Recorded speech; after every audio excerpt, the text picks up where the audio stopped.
Hello， 大家好，我是许兰芳，欢迎收看 Dr. Gracie。我们今天要讨论的是，男人啊，你不是性冷感，你是这里出了问题。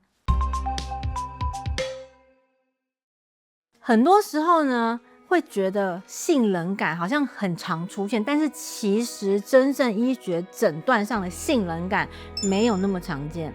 那大部分的人会觉得说，我是不是性冷感了？我是不是生病了？我是不是怎么了？的原因不是真的来自于性欲本身或是性条件，而是来自于我们的生活。最常见、最大比例的原因是因为生活压力。不管是男人或是女人，当你感受到压力的时候，身体就会换到另外一个作战模式。这个作战模式呢，会改变我们身体的荷尔蒙结构，也就是你们常听到的压力荷尔蒙。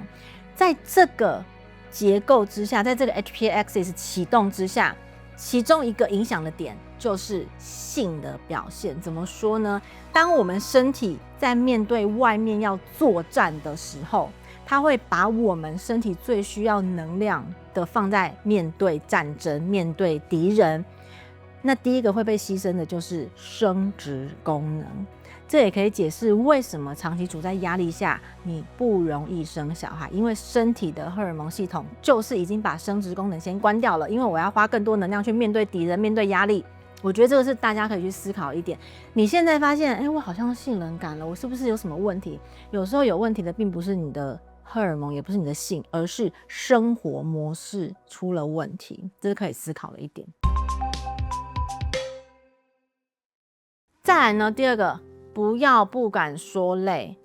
现在我们的社会也常常跟男生说，如果你难过你就哭，你累了你就说，哭不代表软弱，累也不是你很逊。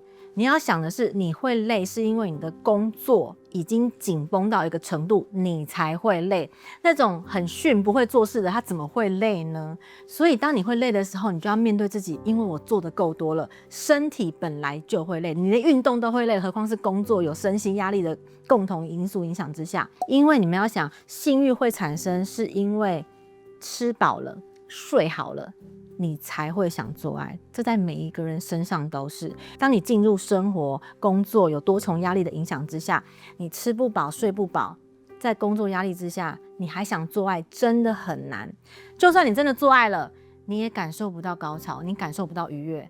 很多人性冷感是第一个，你不想做了嘛？第二种性冷感是你做了，可是你没有开心欸，你反而会觉得你在做一件事情而已。这些都是除了你关闭感受之外，还有就是你不够放松，你没有办法让自己融入那个情境，已经有点抽离了。你身体在做爱，可是你的心里在想别的事情。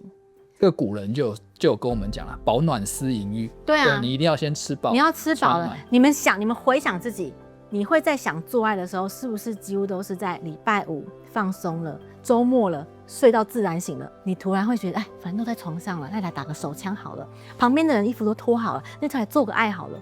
通常都是在你睡饱了、放松的时候，你才会想要做爱，或是你很闲的时候，你才会想要看 A 片那顺便打个手枪。通常都是这样。你在压力之下，本来就很难会有这种欲望。吃睡性是一起的，所以你性欲会不好，这也是很自然的事情。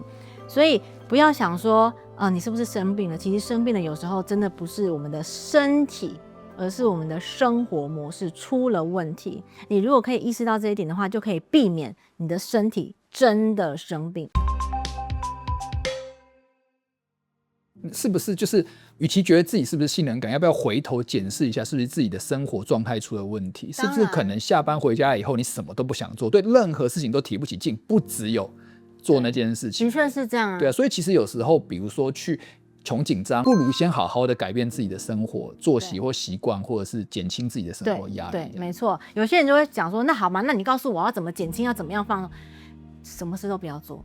你如果不知道要怎么改变，那你就想办法，你在什么样的情况之下你会放松，你就去做那样的事情。我这边有一个比较好的方法，就是你可以去海边，你去玩香蕉船。香蕉船你知道吗？前面有个游艇会拖着一根香蕉。我没有看过有人在香蕉船上面不是笑着的。想办法让自己尝试一些这种比较能够刺激的，也是，你在尖叫的过程当中也会释放一些压力。倒是我觉得可以试试看，可是我就不会想去要晒太阳。那是因为你很烦，我们不讨论这题。好，那我们就是反正就是你们可以尝试看看制作人的方法，你去玩香蕉船。很多原因都是从生活很基本的层面造成的。祝福大家喽！喜欢我们影片的记得按赞、订阅、分享、留言、开启小铃铛，拜拜。